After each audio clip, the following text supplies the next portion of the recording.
Gabungan watak pembantu membawa tuah kepada beberapa pelakon yang berlakon di bawah naungan P. Ramlee. Pada tahun 1962, P. Ramlee telah mengarahkan filem Labu-Labi dan Nasib Si Labu-Labi. Ia sekadar mahu memenuhi tuntutan kontrak.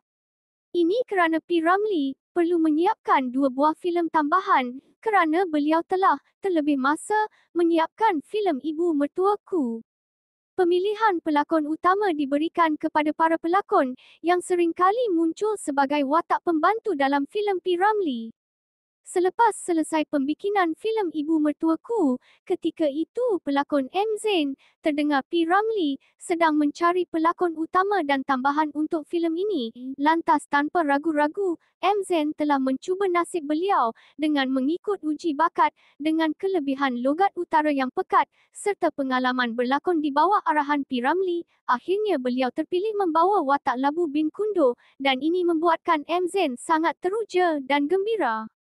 Selepas filem itu berjaya diterbitkan dan telah menjadi box office, nama M. Zain terus menjadi popular dan menjadi rebutan para pengarah terkenal ketika itu. Dia juga turut berlakon dalam beberapa buah filem sebelum kematiannya 6 tahun selepas filem ini berjaya ditayangkan. Manakala, watak Haji Bakhil pula diberikan oleh pelakon senior seniman Udo Omar. Beliau terkenal dalam gelaran Omar Keroncong kerana beliau kuat berkeroncongan di pentas bangsawan. Gelaran Udo diberikan oleh P. Ramlee kepadanya sewaktu penggambaran filemnya arahannya iaitu Penarik Beca 1955. Udo Omar juga muncul sebagai watak pembantu dalam beberapa buah filem P. Ramlee yang lain sebelum diangkat sebagai watak paling ikonik sepanjang penglibatan seni beliau. Lakonannya sangat memberi kesan sehingga secara automatik masyarakat akan memanggilnya panggilan Haji Bakhil untuk merujuk kepada individu yang kedekut dan hingga kini gelaran Haji Bakhil tetap diingati para penggemar filem 50-an. Begitulah serba sedikit bagaimana pengambilan watak yang sangat dekat di hati penonton ini. Percaturan P. Ramlee mengangkat watak pembantu kepada watak utama terus menjadi sebutan walaupun sudah hampir 69 tahun. Tayangan filem ini masih disiarkan di Indonesia, Singapura dan Malaysia. Tidak dinafikan, seniman agung P. Ramlee memang seorang yang genius dalam pemilihan mana-mana seniman berbakat besar atau tidak. Serta ia tidak mengira umur dan darjat, hampir semua yang diberi sentuhan magiknya bakal menjadi lakonan yang hidup lagi ikonik. Filem Labu-Labi ala kadar. Tahukah anda P. Ramlee mengarahkan filem Labu-Labi dan Nasib Si Labu-Labi sekadar mahu memenuhi tuntutan kontrak? Sebenarnya banyak adegan pelik dengan scene, mimpi fashion show, koboi, nyanyian, pakaian beragam, kira, cincai, sahaja dan paling kuat merapu untuk bayar hutang. Tetapi tahap merapu P. Ramlee dalam scene itu tetap menjadi sebutan sehingga hari ini. Tak sangka cerita yang dibuat cincai, walhal itulah cerita komedi paling best sepanjang zaman dan cerita inilah yang telah mengangkat nama P. Ramlee sebagai pengarah yang genius dan tersohor. Filem Nasib Si Labu-Labi, arahan P. Ramlee, telah membuat penggambaran terus selepas mendapati filem Labu dan Labi telah mencapai kutipan box office di seluruh negara. Ini jarang sekali berlaku kepada sesebuah filem arahan P. Ramlee kerana pada kebiasaannya, P. Ramlee akan mengambil masa berbulan-bulan memikirkan idea untuk filem seterusnya. Filem Labu dan Labi telah masuk ke pawagam pada Ogos 1962, manakala Nasib Si Labi-Labi pada April 1963. Untuk mengemaskini idea filem ini, P. Ramlee telah menghabiskan masa berendam berjam-jam di bilik air setiap hari sehingga ilham yang diingini tercapai. Bagi babak perlawanan boksing antara Labu dan Labi, kononnya ia mengambil masa selama 127 pusingan. Ia mampu memecah rekod dunia dalam arena boksing. Ketika syuting filem ini, Seniwati Mariani telah menjadi heroin pertama P. Ramlee selepas P. Ramlee telah berkahwin dengan Saloma. Dengan secara tidak langsung, Mariani menjadi kakak ipar kepada P. Ramlee. Saloma menjadi penyanyi pertama di dunia perfilman apabila suaranya digunakan untuk 3 orang pelakon yang berlainan dalam satu filem. Yang pertama Mariani, Sayu Pilu Kalbu Merana, kedua M. Zain, Aci Aci Buka Pintu. Ketiga, Saloma, Tari Silat Melayu.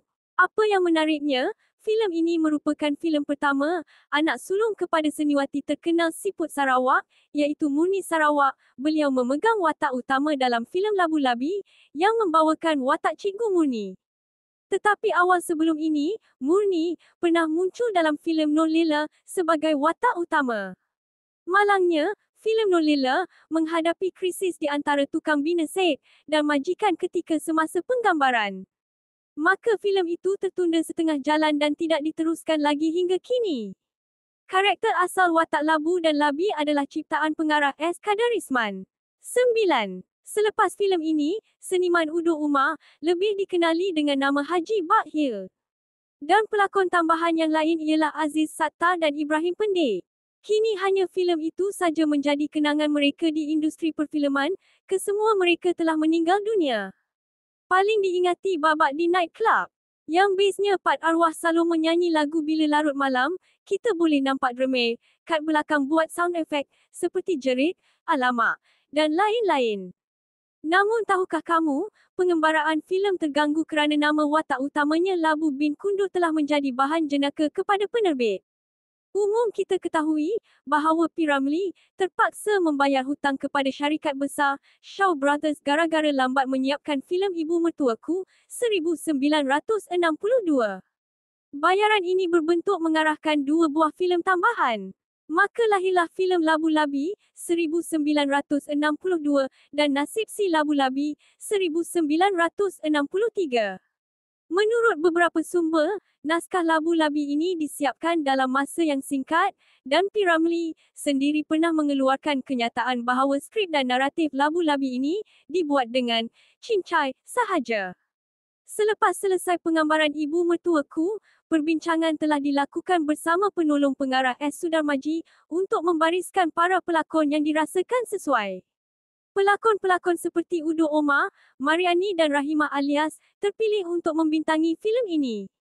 Semasa melakukan penggambaran filem ini, penolong pengarah S. Sudarmaji seringkali terganggu dan mengalami kesulitan akibat dari gangguan gelak ketawa P. Ramlee dan pekerja-pekerja studio. Sehinggakan S. Sudarmaji terpaksa memberi perintah cut akibat pengarah filem ini merangkap pelakon iaitu P. Ramlee sendiri tidak dapat menahan ketawanya sehingga mengganggu suara percakapan pelakon lain.